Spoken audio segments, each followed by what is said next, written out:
Hello there, ladies and gentlemen, and welcome to the Rock and Roll Podcast. Check out this record. My name is Frank, and with me is my good buddy, Mark. We're on a voyage to Planet Claire, Frank. Yes. Good old buddy. Yes. Thank you for joining us. We're syndicated via Redline Radio LLC out of Cleveland, Ohio. Redline! You can find us on Spotify and Apple Podcasts as well. Be sure to boogie over to YouTube a go-go and see Frank's ruggedly handsome face and ask yourself, how did any woman marry that other fat piece? For any new listeners out there, this is the podcast where Mark and I recommend albums to each other and review them. We have a wide variety of musical discussions, like our Spotlight series, where we dig into a band's catalog and see what comes out on the other side. Yeah, and in our Verse series, we'll pit two bands against each other, and Frank and I will duke it out over which one is better. Plus, our top 10 list will have you yelling at your phone about all the great bands we left out. But it's our show, so go take a hike. That's right. Start your own show, pal. So be sure to check us out on Instagram and now on our new Facebook group. We have lots of fun in there. We'd like to drop additional content that will hopefully leave you wanting more of our musical goodness. And, of course, Mark's random nonsense, of course. If you have a record you want us to check out, drop us a line. We're friendly people. Comment wherever you find us. While you're at it, subscribe, give us a review and a rating and all that good stuff. So now I'm going to say this. Mark, how are you, my man? Hey, Frank, it's summertime, and I'm sweating from places I didn't know I could. Hey, but, thank the stars for the cosmic trip to chill out on. Really looking forward to diving into this record. It's been a really fun week out in the heat to be dancing to this album. I'm really excited about this week. Love dancing. Love it, man. So in this episode, we're looking at a pioneering new wave band, and new wave is a good time. And I happen to dig it. And before we get now into the meat and potatoes of the band and the album that we'll be highlighting, hey, man, let's do a top 10. Yeah, absolutely. What do you got in mind? I love a good summer road trip, and this was honestly your suggestion as well. So what we're going to do is a top 10 summer road trip playlist, okay? Ooh, nice. Absolutely. Now, usually we do go back and forth on the top 10s, but right now what we're going to do is, because they are playlists, so we want to present them to you as a playlist, we're going to go through 10 and then 10. Mark, I'm going to start if that's cool with you, my man. Yeah, I spent like 5 minutes putting this thing together. It's going to be perfect. Nice. Love it. Love it. Love it.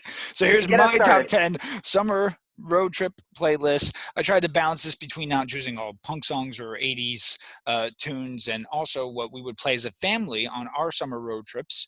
This is probably the most poppy you will get us here, folks. So take advantage of this. All right. So here we go. First one in no particular order, but actually, no, it is in order because it's a playlist, right? So I would say Beach Boys from Weezer. The song's Beach Boys from Weezer. It's from their 2017 album, Pacific Daydream. The song was on loop during one of our road trips a couple years back. It's a great summer chill song, has some Clash-style guitars with Beach Boys harmonies. I love that combination. That's what Weezer tried to set out on that album, and I think they did it. So, how could you go wrong with that? Not at all, my man. Next is, it's actually 3 songs, but it's a saga. It's the California Saga by the Beach Boys, actually, right? Ooh. So speaking of the Beach Boys, this is from their 1973 album, Holland. It's 3 tracks. The parts are Big Sur, The Beaks of Eagles, and California. I clumped it all into one choice. It's an interesting track in their catalog.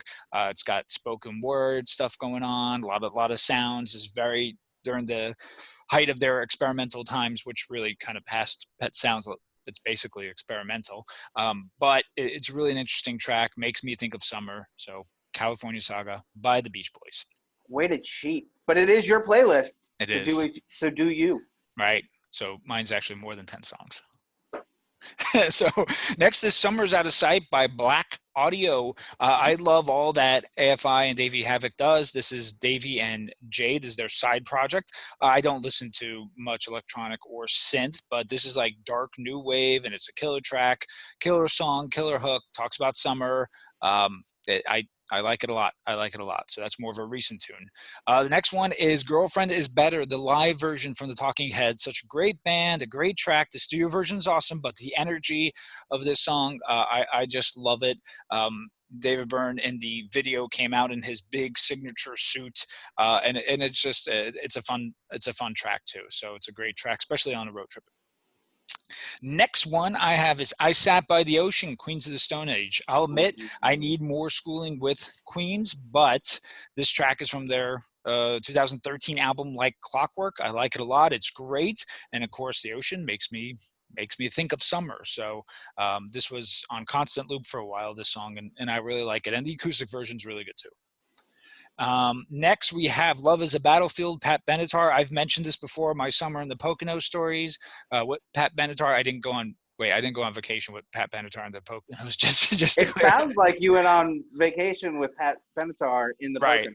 Yeah, after saying that, it sounds like I did. I did not go on vacation with Pat Benatar in the Poconos. Pat Benatar, if you're listening, Frank would love to go on vacation with you, specifically in the Poconos. Yeah, tell your husband Neil I am sorry. I am just stating a story that occurred when I was driving in the Poconos and Love is a Battlefield was playing, and we all said it would be a great show to go to, and the trees cleared, and there's the sign for Pat Benatar and Neil Girardo live in the town that was there. So that was the soundtrack of that summer. My daughters love that song. The live version's also killer. So again, just to restate, I did not go on vacation to the Poconos with Pat Benatar. So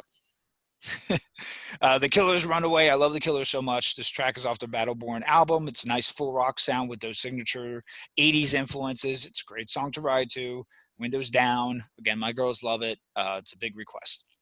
So here we got Big Empty by Stone Temple Pilots. It's another one that I have a specific association with the song. Came out in May of '94, and a couple months after that in July, we went on a road trip. It was a regular during that car ride. So I had the cassette. That's right, folks. Cassette freaking tapes. So that was in there. I rewound it, listened to that song again. Big Empty, STP. What's a road trip without the band The Cars, right? So Since I Held You, this is a song from their Candy O album. I could have picked a few more Cars tunes in here, but this is one of my favorite from them, so I always like to jam this one. You didn't want to just throw a whole Cars album in while you're at it, Mr. Cheating with my playlist? I know. My playlist is suddenly just massive. I don't abide by any rules, just so. Our 10-track playlist is now 247 songs. 3.5 hours of music. Yeah, I'm a total disappointment, man, on these lists. It pays like 2 of your toll booths for you. How long this playlist is. That's right. That's right. And lastly, we're going to go Texas and Tennessee by Lucero. I'm getting a little country in here, my man. This is from their 2013 EP of the same name. Classic, heartfelt, rootsy Lucero here. I remember this on our Tennessee road trip particular, which is why it made the list, because it actually did make an actual playlist when we were driving through Tennessee. So those are my top 10. Say what you want about the California Saga. I clumped it into one song, and that's what we got. I got 2 questions about your playlist. I would love to, yeah. 2 more questions about your playlist. Okay, question 1. Yes. Did you go to Tennessee with Pat Benatar? No. Okay, just making sure. No. Okay. Question 2. Lucero. Oh, okay, that makes more sense. It's not part of the list. We didn't plan this, so I'm gonna throw one out here at you. Yeah. The number 1 song you are going to have to sit through with utter hatred in your heart because your girls are going to make you listen to it on this playlist. What is it? Oh my God. Oh, you mean on this playlist or you mean on the road trip? On the road trip, excuse me. Oh, that's easy. It's going to be anything by Justin Timberlake. Because I'm going to be in a car and the girls are going to request it. My sister's going to request it, and I'm going to be doomed. So anything by him, I'm in for trouble. All right. Well, yeah. Thank you for answering honestly. I'll be sure to text your sister and tell her that. Yeah, tell her to play all the Justin Timberlake songs. So my 10 songs for a summer road trip playlist. Hopefully they're 10, by the way, and not Yeah, no, it's actually it's 6 songs. I told you I only took 5 minutes to put this together. No, look, I'm going super cliche here. I want as like much car and driving as possible. I want the windows all the way down. I want you screaming as loud as you can. So number 1, the man, the myth, the legend, Tom Petty, Running Down a Dream. this is just a perfect song for pulling out onto the highway, putting your gas on the pedal, and just going straight towards adventure, man. Tom Petty, it's just an awesome summer road trip song. And of course, you're going to back that up as soon as you come down from Tom Petty. Little Clash, Brand New Cadillac, right? We're gonna really just roll those windows down if they aren't already. Get your shoulders shake on a little bit and just sing it good and loud. Oh, great choices, man. Great choices. My next one's going to be the Gaslight Anthem, Old White Lincolns, just all the fantasy-laden lyrics about cars and romance that a road trip really needs, right? Just that feeling of being in a car and thinking about cars and what's going on around you. Just such a fun way to listen to music while you're just watching trees and cars pass you. Really fun. And might I add, a lot of those, most of those references are Tom Waits references, who wrote Old 55, and it blends nicely to the whole road trip. So, at number 4 for me, I'm gonna throw just a straight punk rock cover at you. We're doing Me First and the Gimme Gimme's, Country Roads, the John Denver classic, right? I just love how rockin' the Gimmes make it, and you can still sing along all the words at the top of your lungs, have a great time. It's just got a little more energy. Old JD gave it. There you go. At number 5, because I know the girls like a little classic rock and roll now and then, we're doing Chuck Berry, Route 66. They love it. Yeah. Signature classic rock and roll with all the hallmarks of just like driving across the country. It makes the license plate game a little bit cuter. You know what I mean? Love it. If you haven't read the title of this episode yet and you don't know what's coming, I picked a song not off the album we're doing just to keep things fun, but it's the B-52's and Love Shack, baby. It's a dance party in your car. Yes. Right? Don't be afraid to just follow the signs to the Love Shack. Love Shack, baby. I'm in such a good mood because we've been listening to the B-52's. I know. It's amazing. Anyways. Definitely lighter than those Fugazi episodes. Oh, for sure. For sure. Speaking of lighter than Fugazi, the Ramones. We're going to Rockaway Beach, Frank. Look, you have to have somewhere, some sort of destination when you're on these trips. Why not hang out under the boardwalk, sniffing glue with the coolest band to ever sniff glue under a boardwalk? The Ramones. And this is another track the girls love, and I've been to Rockaway Beach, and they love the Ramones, and great song. Great song. Look, number 8. You're gonna get stuck in some traffic, right? So you're gonna need some heavy metal therapy. Why not Lemmy deliver some of that headbanging right to your dashboard? Motorhead rules. I'm going with their cover of Whiplash. Oh, yeah, love it. Yeah, love it. So at some point, you're gonna pull into some cheap motel, right? You're gonna put the girls to bed. You're gonna sneak to the local motel bar or dive bar adjacent. You're going to order a couple cheap, shitty beers. You're going to go to the jukebox that, for whatever reason, is hooked up to the internet. You're going to type in Go-Go Bordello, think locally, fuck globally, and you're going to turn this little white trash piece of shit bar into a Euro trash acoustic rave. It's going to be awesome. It's going to be the highlight of the trip. You and your wife are going to have a blast to it, and your sister's just going to shake her head. It's going to be such a good time. And the girls are back sleeping, right? Is that what they're doing? Oh yeah. I wouldn't put this kind of lyrics in front of them. Okay. Not a monster. Right. And number 10, I think you're surprised that we haven't mentioned The Boss yet up to this point in our list, because you know that Frank and I just love The Boss. Right. We're talking Springsteen, the classic Born to Run. Just, Frank, wait till the sun's coming down. You're driving, after a barbecue or a day at the beach, and just let The Boss open your mind to all the possibilities the world could be as you're running free. I love it. Yeah, that's my 10-track playlist. Look at that. And you kept it at 10. I know. Oh gosh. I also picked Beethoven's 12th, 13th, 17th, and 94th Sonata. Really? Oh wow. Yeah. Just so that I can have an arrogant playlist like you.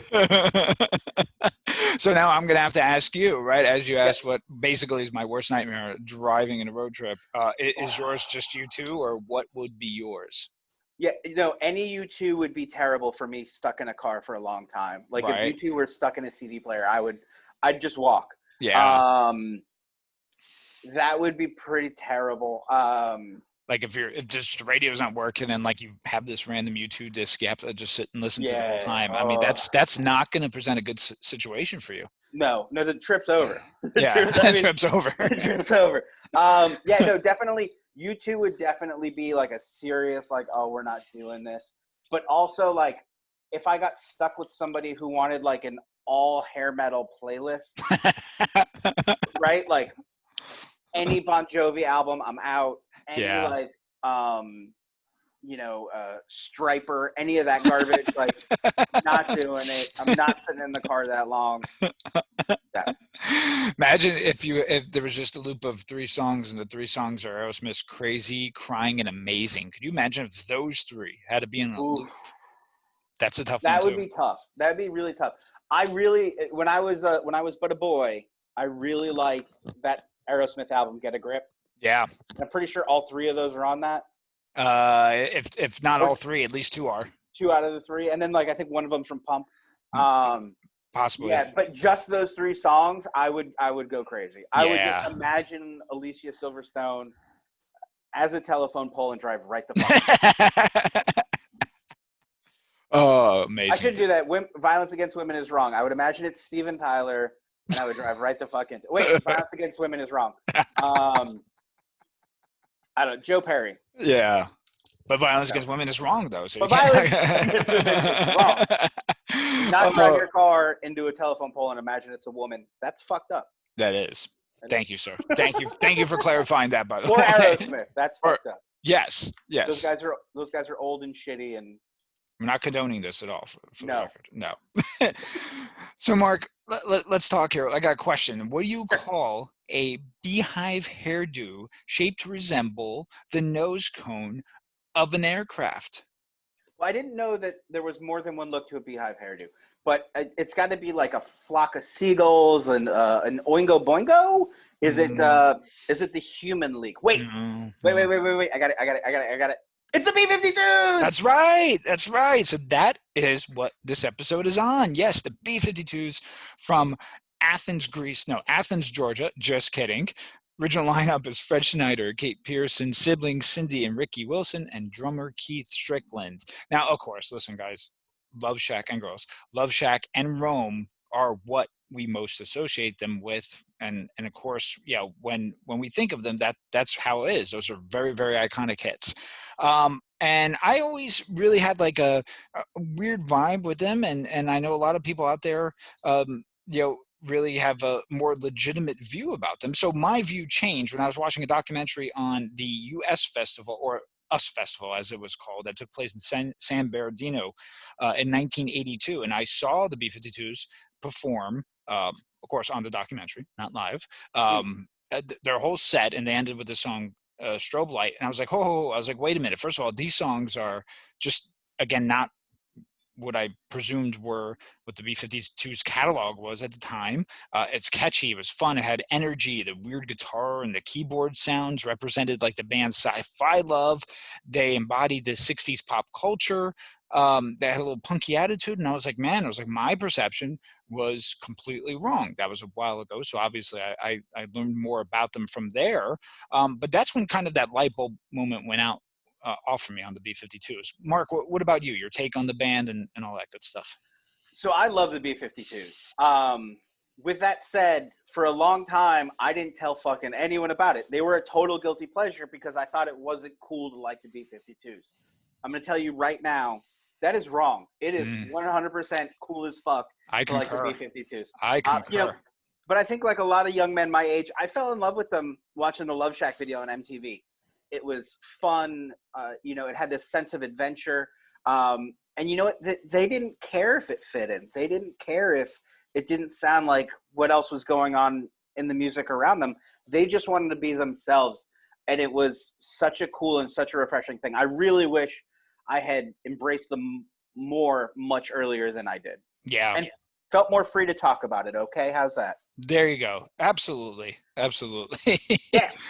So listen, when we get to the debut self-titled album release on July 6, 1979, which 4 days after, actually 4 days before this is released, is 41 years old. just for the record. So think about that. That's older than the both of us, right? Yeah, not combined. No, not combined. I'm talking Not each combined. of us individually. Right.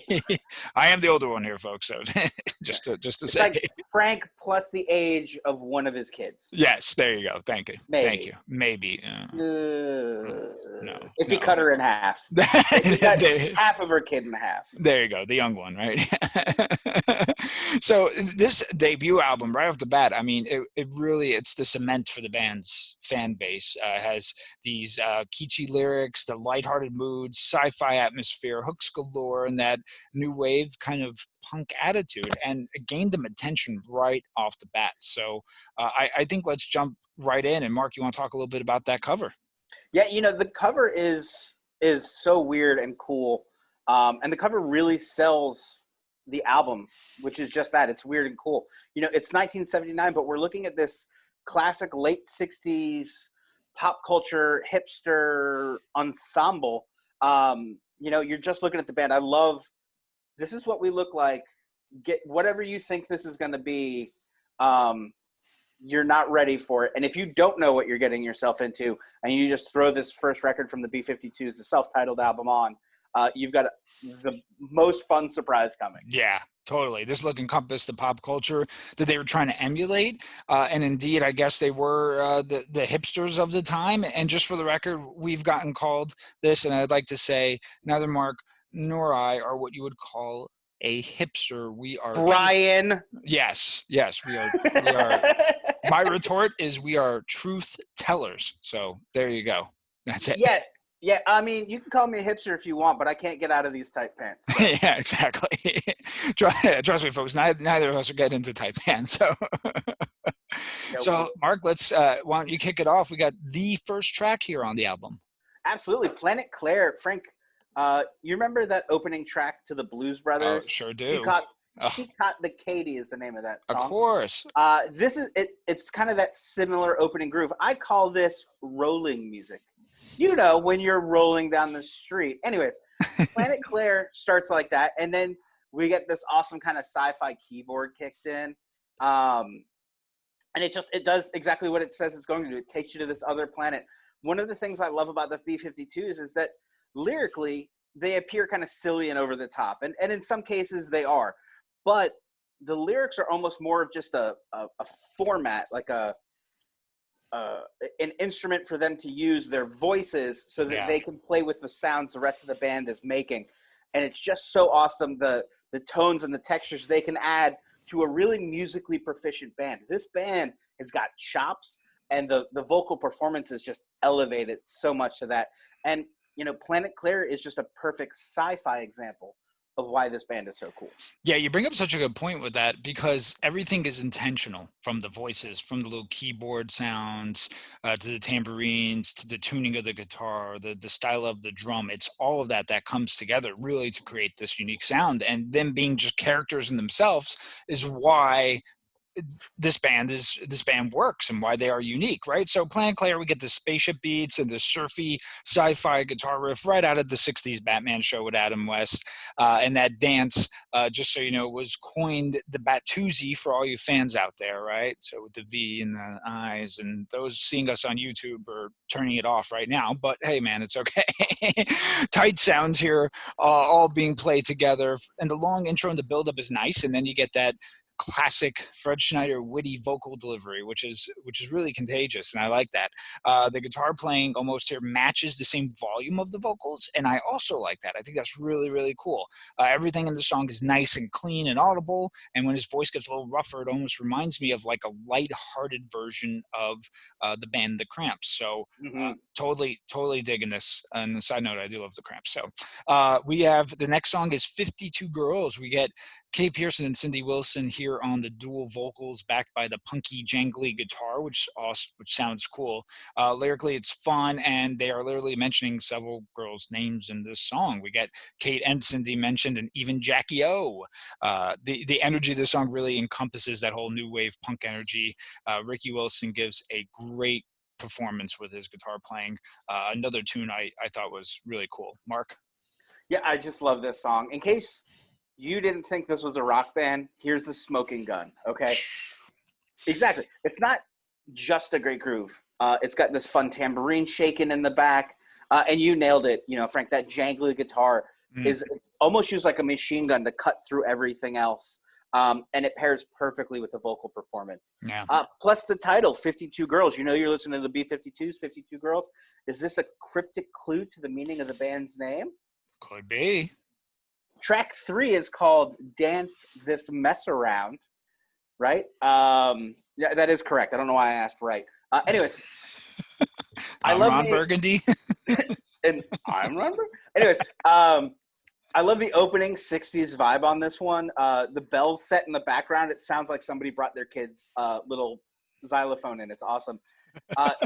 And what's really cool here, the vocal performance from Cindy, where she really is crooning in the opening and using her voice to lure the listener in.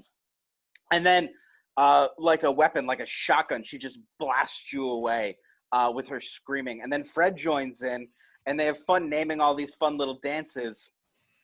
Can all those dances be real? Those can't be real. The hip okrit, like I don't know. Anyways, and then bang, she's yelling at you again, and everything in the world is right. Like this just feels so perfect, Yeah. Hey Frank, now don't tell. Excuse me. I used Frank's name instead of Fred, so it threw me off because I was laughing at my own joke. Hey Frank, now don't that make you feel a whole lot better now? What'd you say? It makes me feel a whole lot better now. I'm having fun with this, folks. Fuck you if you don't like it. Yeah, I love it. And what made me think, because you mentioned the Blues Brothers earlier too, and what made me I thought of that scene with Ray Charles where they're going through all the dances, the phony baloney, the monkey, and the twist, and all that stuff. And the flock.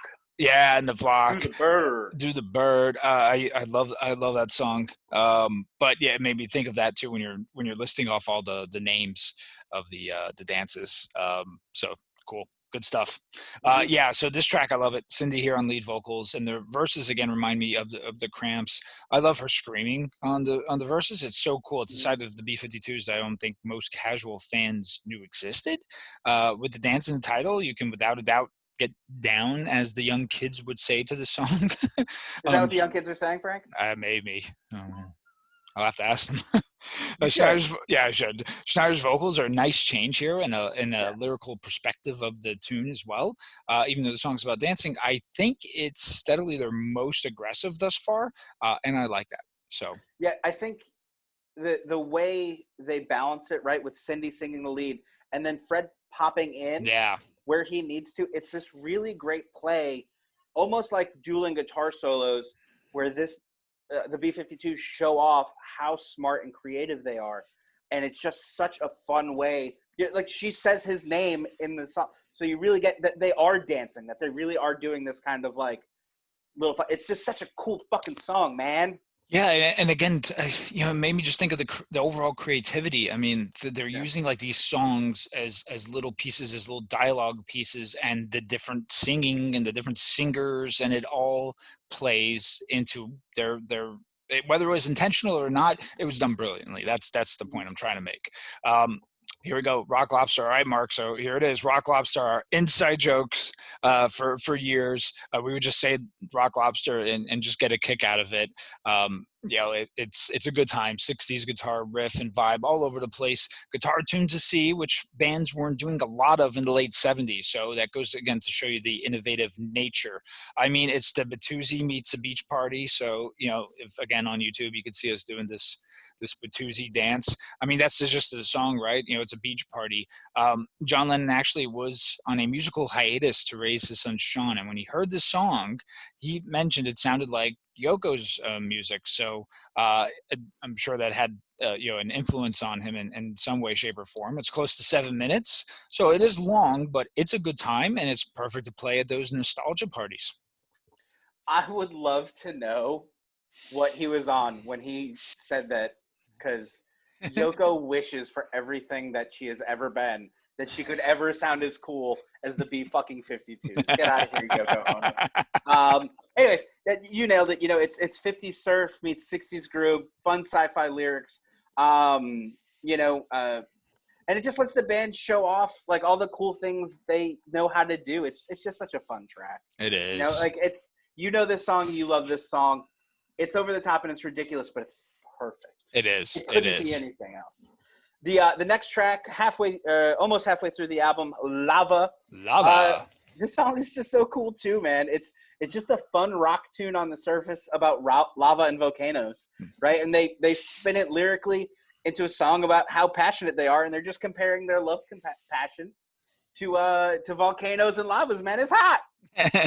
That love is hot. I do love about halfway through the girls do like this 50s kind of talking, a little bit like like they're in love with the singer of a motorcycle gang type of thing. But it's just all volcano references, and it's just so ridiculous. And the harmonizing, which is one of the things this band does better than anyone, but nobody talks about it. The harmonizing in the background in this thing is so good, phenomenal. Yeah. Great song. I'm loving the distorted guitar intro. It's heavier than the previous songs, and I really see here kind of their formation and solidification as a legitimate band. Like, it's lighthearted as they are, but it's like they took their talents and really, again, played them to the strengths of each individual. They knew Cindy's brother Ricky was a really good guitarist, and that's on display. I think they really knew his guitar chops were there, and again, that was on display. They knew he had something unique with these three vocalists. So again, you're playing that to your advantage, which I really like that they did that. They all present, again, a different style. It works with the alternating lines being sung. Just another fun song, man. What can I say? Mm-hmm. So, Mark, there's a moon in the sky called... The Moon? The Moon, that's right. Words to describe this song: punky, funky, groovy, cosmic, and just a good time. We get the planets. Even our dear friend Pluto gets a reference, which to me will always be a planet. Screw you people out there. It's a planet. It's a planet. It's a planet. And this is the scientific platform Frank's willing to die on. So that's right. Exactly. That's right. So come at me. The Van Allen belt, Kryptonite, Andromeda, they're all referenced here. What can I say other than the next party I am having after quarantine is over? I'm playing this album. Yeah. Look, you guys know what's coming at this point, right? I love this straightforward dance number about fucking space. It's just so cheeky and fun. Come on, here. There's a moon in the sky. It's called the moon. Everybody's there. Yeah. I know people will say I'm overthinking this, but honestly, I think this song showcases how forward-thinking the band was, that in 1979 they saw themselves as part of the space age and just embraced what they thought that concept should be. Yeah. And this is just a great example of them putting that into reality, right? What did that space age mean? And here you really get them just opening it up and living in the majesty of it, Like, yeah, I want to go to this party. I know. I'll let maybe we'll broadcast it here. So we should. Everybody dress up like you're from a space movie, and we'll have a good time. So track number 7, Hero Workshop. This is it's actually one of my favorite tracks on the album. Really different than most of the other stuff on it. I'm going to quote a big chunk of the lyrics because for a band that's not known for thoughtful lyrics, I think this song is extremely thoughtful and really well put together. It's it's personal and really encompasses that moment where you see somebody that you fall in love with turn into a piece of shit. Here we go. My apologies for my voice and that I could never sing this as well as she does. So, motor, broken-hearted, rusted, rooted, falling apart. A lock of hair, a belt he wore. It's not enough. I want more. God, give me his soul. God, give me his soul. Heroes falling to the ground like hell's magnets. Pulls me down on my knees. I try to please his eyes, his idle eyes. Yet for a band known for kitschy lyrics, those are some really powerful and well-delivered lyrics. I mean, it's amazing how you can put on this facade and still have this cream-filled center of just absolute seriousness that really resonates in a very cool way. Yeah, and moral of the story, folks, is do not worship your idols because you'll be disappointed. Or, Yeah. or like me getting Twitter fights with them. But anyway, so still not listening to the Thrice. Anyway, so I thought that was a Bengals reference. Oh, that's a personal reference. Okay. Oh, we'll save that story for another time, folks. I mentioned it on a previous episode, my friend. That's right. So Cindy here again with the lead vocals, and her vocals are always unheralded to me because I always knew about Schneider, and he was a great frontman. He is a great frontman and a showman. And of course, as a young boy, I had a huge crush on Kate. But Cindy really, as well as both of the Wilsons, just impressed me. Another kind of early post-punk tune that comes together so well with all the instruments, and I can't top anything else to say because you really laid it out there with those lyrics. So just a cool track overall, and again showcases how awesome they are. Next we get 60608428675. Oh, come on, dude. No, I know. It's 6060, not 6060. Oh, jeez. What kind of monster are you? Ugh. The monster who calls zeros zeros, apparently. They're O's, sir.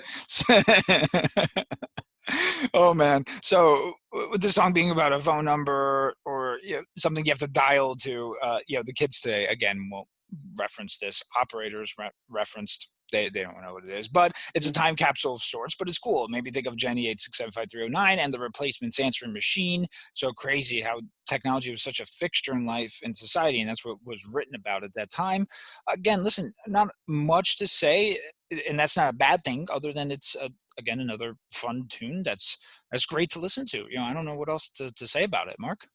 Yeah, it's a super fun song. I absolutely adore the bongo breaks that they take where everything cuts out and it's just bongos and him singing. The agony of trying to call people before cell phones and texting. Like, you guys won't know what that's about. But Frank, you bring up an interesting point. We're in a period where there are songs about texting and calling people on their cell phone or not answering your phone and texting them back, where you had to call people and leave messages and hope that you got through and, talk to somebody's sister or somebody's dad or somebody. And like, oh, I just want to talk to the person I'm calling. And like the fact that like they decided to make a silly dance number about like being given the wrong number. It's fucking great. Yeah. Yeah. So, it's my turn still. It is. For the last track, Downtown. It's such a fun way to end a record. I felt like, obviously this is a cover. You feel like you're at the end of a night as a party is winding down and the band's like, it'd be cute. We kind of know Downtown. Why don't we play that for you for a little bit? And it just makes everybody happy and you smile and you had such a good time and you kind of half hug them as they're playing and you go out into the night, man, and you just head home and try to sleep off what a fun night you just had. Nice. Love it. Yeah. As you said, it's a cover. It's a Petula Clark cover. I never really, believe it or not, liked the original, but I like how they made it their own. And when Ricky's guitar came in towards the last quarter of the song, it made it much better. I like this version better than the original recorded version. It's a great way to end an album. It's fun. And like you said, it's to end your night, you play that song and you're golden, man. You're golden. Yeah, I feel like they could have done like folks at home, if you know the Swinging Utters, and one of my favorite songs, Catastrophe, where they're just kind of like all you hear is people talking and clinking beers together. Yeah. And kind of singing along. Like if they had done that at the end of this track, it would have been like perfection. Like 10 out of 10, this thing's fucking perfect. I think right now it's like a 9.8 out of 10. It's just such a cool way. Yeah. Anyways, look, you've heard me complain about how fat and hot it is. This is the perfect summer album. It's so good. It's light. It's fun. It doesn't take itself too seriously, and it just leaves you feeling good. It was so fun to revisit this album, and I don't think I had listened to it in many years in its entirety. This is definitely a check out this record. This is definitely a go find this record for your home stereo. Yeah, I mean, this record and band, they're just fun overall. This is a innocent yet innovative. There's an yet innovative playfulness to them. It's not life-changing. This isn't the Dylan record that we just reviewed where you're going to question everything in your existence, right? You want to say something, Mark? Would you say it's innovating and innocent? I would say, yeah, absolutely. Okay. Yes. I wasn't sure if you were trying to say that or not. No, yeah. It's innocent, yet it's also innovative, and there's a playfulness to it. Oh, okay. Yeah, absolutely. Innovate. I can't even say that word. Innovative, right? Innocent, fun, yet playful. Yes. Or yet fun and playful. Sure. Okay. People listening right now are like, the fuck are these idiots doing? And I'm just having a good time. So yeah, and I mumble, folks, so you guys, gotta get past that. You're doing great. This is a throw it on and enjoy yourself. I get their popularity and credit in their respective scene. I do think tunes like Love Shack give them like an insane connotation, and I get that. And insane, I mean that they are another band other than this, or that they didn't start from this. But there's many bands out there that had one song kind of make them popular and not really define them. So it's really not a proper representation. Maybe that should be an episode in the future about bands that have like this one song, but that really doesn't represent kind of who they are. Listen, their new wave post-punk and their jovial tone is matched by the three-pronged vocal arsenal of Schneider, Wilson, and childhood crush Pearson. I mean, it's just it's all right there. And again, the guitars are spot on and almost act as a form of singing with the harmonies, and it's just memorable. I'm always fascinated with bands' origins, right, and where the members are from, because I really feel, again, that lays the foundation down for the overall sound. Now, Pearson and Schneider are Northeasterners from Jersey. Pearson stated she'd never been to the South before her move to Athens, Georgia. The other members were born and raised in that area, and I think all that and their personalities, which there was just dynamic in general, and all their talents put together, attributed for this sound and what you heard early on. And that's why I think that band is and was unique, and they should get a lot more credit than they do. Yeah, I couldn't agree with you more. You made an interesting point. I think people do try to pigeonhole them based on Love Shack, and I feel like you're only getting half of the, every coin's got two sides. You're only looking dead square at one side of that. Turn that coin over. There's a lot on that other side. Just phenomenal musicianship, really fun vocal performances, some really cool lyrics. If you dig down in there, you can really find some fun stuff. It's really cool. You ready for me to announce next week's episode? Oh, I can't wait, my man. I'm pretty excited. This one's a listener request. I asked my brother what Metallica album should we do, and Seth said we're getting our Metallica on and we're doing Ride the Mother Flippin' Lightning. Actually, I'm making that up. He said fucking.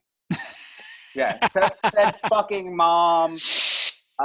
Seth's in trouble. That's all I got to tell you. Yeah, he's in trouble. It's going to be a good time. We're going to talk about a bunch of Metallica things. Some things you're going to agree with, some things you're going to disagree with. Should Lars have died and not Cliff? We'll find out if Frank has an opinion about that next week. Stay tuned. Oh, I got him. Look, folks. Oh, you got me. That was good. Frank's not going to be touching that with a 10-foot pole. Okay. Listen. Hey, shout outs to Frank, though. If you're watching on YouTube, you've seen by now, he is wearing the dopest Descendants t-shirt. That's right. We should all wear Descendants t-shirt. Yep. and it's got Milo. I don't want to grow up.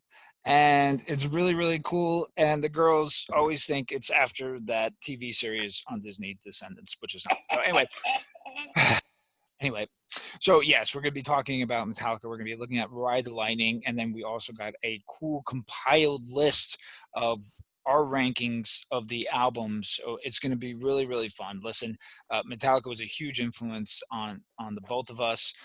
From me in particular, those first four albums, the thrash punk stuff's amazing, and there's some really great stuff past that too, and it's gonna be interesting, and I can't wait just to go ahead and talk about them. We love talking about them. We've talked about them so much in our band days, off the record here and everything, so it's gonna be really cool, right, Mark?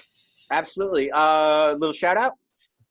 Yeah, absolutely, man. Okay, here we go. So and I know they gave us a shout out on their show, so I'd like to give a shout out to our buddies over at Life Sports and Stuff podcast. They're our buddies, so give them a listen as well as our show, of course. But give them a listen. Of course, thank you everyone for listening. Leave us a comment, a like, subscribe. Suggest an album, tell us anything you want. We're big boys, we could take it. Just don't be a dick about it. That's Whoa. You leave my feelings out of this stuff. No, hey, definitely check those guys out. I love the and stuff part of that show. It really gets deep. And until next time, bye-bye.